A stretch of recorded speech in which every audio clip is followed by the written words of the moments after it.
Hello everyone, how are you? I hope everyone is fine. Welcome to Shikha classes. आज की class में हम read करेंगे एक पोएम जो है Going to buy a book, यानी क्या करने जा रहे हैं, बुक्स को खरीदने जा रहे हैं। एक बुक को खरीदने जा रहे हैं, एक्चुअली बहुत सारी बुक्स नहीं, क्योंकि टाइटल है Going to buy a book। और ये पोएम हम रीड कर रहे हैं class 4 NCERT English Marie Gold की यूनिट 8 में दी हुई पोएम से। तो चलिए इसको रीड करते हैं। पोएम बहुत अच्छी है और बहुत छोटी नहीं है, तो इसको पढ़ने में बहुत मजा आएगा क्योंकि बुक्स के बारे में ज्यादा जानने को मिलेगा। और उससे पहले क्या कर लेना है, चैनल को सब्सक्राइब करना है। पढ़ाई के अच्छे अच्छे वीडियोस को देखने के लिए कमेंट्स में बताना है कि आपको किस टॉपिक पर पढ़ाई से रिलेटेड वीडियो देखना है, क्योंकि पढ़ना सीखना जरूरी है और इसी से ही खुशियां बढ़ती हैं। तो चलिए शुरू करते हैं। Going to buy a book. One day, grandfather gave my brother and me some money. Go and buy books, he said. We were both very happy. We both love to read. अब एक दिन की बात है, जो दादाजी हैं उन्होंने मेरे भाई को और मुझे कुछ पैसे दिए। जाओ और किताबें खरीद लो, उन्होंने कहा। हम बहुत खुश हुए क्योंकि हम दोनों को ही पढ़ने का बहुत शौक है। ये जो पोएट है वो पोएम में बता रहे हैं। Should we go now? Should we go later? Should we go today? Should we go tomorrow? We decided to go right now. अब जब बुक्स खरीदने की बारी आई तो सबसे पहले क्या सवाल मन में उठे कि क्या हमें अभी चले जाना चाहिए। Should we go now का मीनिंग है क्या हमें अभी जाना चाहिए। Should we go later? क्या हमें बाद में जाना चाहिए। Should we go today? कि अभी हमें आज ही जाना चाहिए, या should we go tomorrow? हमें कल जाना चाहिए, जो आने वाला कल है। We decided to go right now. और हमने क्या डिसाइड किया, तुरंत अभी जाने का डिसाइड किया। right now यानी अभी जाने का हमने निश्चित किया। अब नेक्स्ट क्वेश्चन क्या आया, should we go to the big market? Should we go to the small shop? Should we go with somebody? Should we go alone?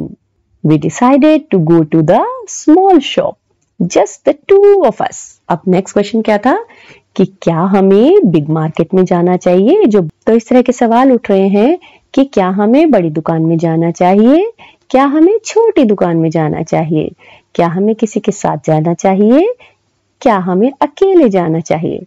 And at last we decided to go to the small shop, just the two of us. हमने decide किया छोटी shop पर जाने का और केवल हम दोनों जाएंगे। We like the small bookshop. It is small, but it has many books. The man in the shop likes us. He always helps us. अब वो बता रहे हैं कि हमें पसंद है छोटी बुक शॉप पे जाना, क्योंकि ये छोटी है लेकिन यहाँ पर बहुत सारी किताबें हैं। जो यहाँ पर मैन है, यानी जो इस दुकान को देखता है आदमी, वो इनको बहुत पसंद करता है। ये बता रहे हैं कि वो हमें पसंद करता है। He always helps us, और वो हमारी मदद भी करता है। Should I buy a book with a lot of pictures? Should I buy a book with a lot of stories? Should I buy a thin book? I could not decide. अब फिर से सवाल उठ रहे हैं कि क्या मुझे बुक खरीदनी चाहिए जिसमें बहुत सारी फोटोज हो, क्या मुझे बुक खरीदनी चाहिए जिसमें बहुत सारी कहानियां हो, क्या मुझे पतली सी किताब खरीदनी चाहिए। आई कुड नॉट डिसाइड, कि भाई मैं डिसाइड ही नहीं कर पा रही हूँ या कर पा रहा हूँ, ये सोच ही नहीं पा रहे कि हमें कैसी बुक लेनी चाहिए। पिक्चर्स हो जिसमें बहुत सारी स्टोरीज हो, पतली लेनी चाहिए, कैसी लेनी चाहिए। आपके साथ भी ऐसा होता है ना, जब कोई एक चीज खरीदनी होती है तो हम उसके बारे में सोचते हैं कि वो कैसी लेनी चाहिए। We did not know which book to buy. The man in the shop smiled at us. Relax, come with me, he said. Relax, come with me, he said. These books are about animals. Those are about machines. Those over there are about wars. Take what you want. अब क्या बताया, यहाँ पर बताया कि हमें पता ही नहीं था हमें कौन सी बुक लेनी है। We did not know which book to buy.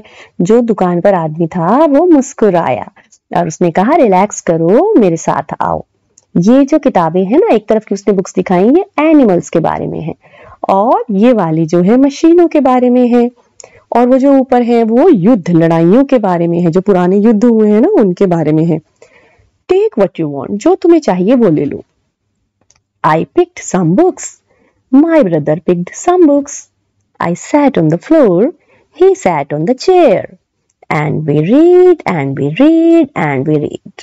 तो क्या हुआ, जो बच्ची है उसने कुछ बुक्स ली और उसके ब्रदर ने भी कुछ बुक्स ली। वो बता रही है कि मैंने कुछ किताबें ली, मेरे भाई ने भी कुछ किताबें उठाई, मैं फर्श पर बैठ गई और मेरा भाई चेयर पर बैठ गया। और उसके बाद क्या हुआ, हम पढ़ते रहे, पढ़ने लगे और हम पढ़ते रहे। ये देखो यहाँ पर ये किताबें दिखाई हैं इस पिक्चर में, ये यहाँ पर बैठकर पढ़ रही है और ये चेयर पर बैठकर रीड कर रहा है। It was very quiet. There was no sound. 1 hour passed. 2 hours passed. Finally, we knew which books to buy. अब वहां पर बहुत शांति थी, कोई आवाज नहीं थी। 1 घंटा बीत गया, 2 घंटे बीत गए और फाइनली यानी लास्ट में हमें पता चला कि हमें कौन सी बुक लेनी है। The man in the bookshop smiled at us. I got a fat book with many stories. My brother got a big book with many pictures. जो वहां पर आदमी था दुकान वाला, वो बहुत प्यार से मुस्कुराया। उस the bookshop, the man in the bookshop smiled at us. और मैंने कौन सी बुक ली, मैंने फैट बुक, मोटी सी किताब ली जिसमें बहुत सारी स्टोरीज थी। और मेरे भाई ने बड़ी सी किताब ली जिसमें बहुत सारी फोटोज थी। We ran home to our grandfather. We climbed on his bed. He put his arms around us and then we read and read and read. अब जब ये भागकर घर गए अपने दादाजी के पास, वो कूदकर बेड पर उनके बैठ गए। उन्होंने अपनी उनको बाहों में ले लिया, यानी अपने बाजुएं हमारे तरफ, हमारे चारों तरफ कर ली। He put his arms around us, यानी उनकी बाजुओं में बैठ करके, लेट करके हम पढ़ते रहे और पढ़ते रहे। तो ये थी बुक्स की पोयम जिसमें बहुत सारी किताबों का जिक्र आया और ऐसा लग रहा था जैसे कि ये दोनों नहीं, हम ही कोई बुक खरीदने गए थे, क्योंकि इसी तरीके के सवाल तो हमारे मन में भी आते हैं। मोटी खरीदें, पतली खरीदें, फोटो वाली खरीदें या फिर स्टोरीज वाली खरीदें। तो वही इन बच्चों के साथ भी हुआ था। और ये पोयम हमारे लिए लिखी है किसने, रुक्मिणी बनर्जी। इस पोयम के पोइट कौन है, रुक्मिणी बनर्जी। और न्यू वर्ड्स हमने कौन से सीखे हैं, alone, bookshop, machines, finally, climbed। तो चलिए इनके मीनिंग भी समझ लेते हैं। alone, alone यानी अकेले। bookshop तो समझ ही गए होंगे, किताबों की दुकान। machines तो मशीनें ही होती हैं अलग अलग। finally यानी अंत में, finally जो हुआ, लास्ट में जो कुछ होता है उसे कहते हैं finally। climbed यानी उछलकर चढ़ना, ऊपर चढ़ जाना। ये देखो यहाँ पर ये बच्चे बैठे हैं अपने ग्रैंडफादर के साथ और आराम से बुक को पढ़ रहे हो। यहाँ देखो बुक का नाम दिखाया है ड्रीम। तो ये हमने पोएम रीड की है जो कि बुक्स के बारे में थी। आई होप आपको इंटरेस्टिंग लगी होगी, आपको लग रहा होगा कि आप भी बुक खरीदने जा रहे हैं। अगर अच्छी लगी है then please do like, share, comment and subscribe the channel for study related more videos. इसी तरह से सीखते रहिए, पढ़ते रहिए, खुश रहिए। Happy learning everyone.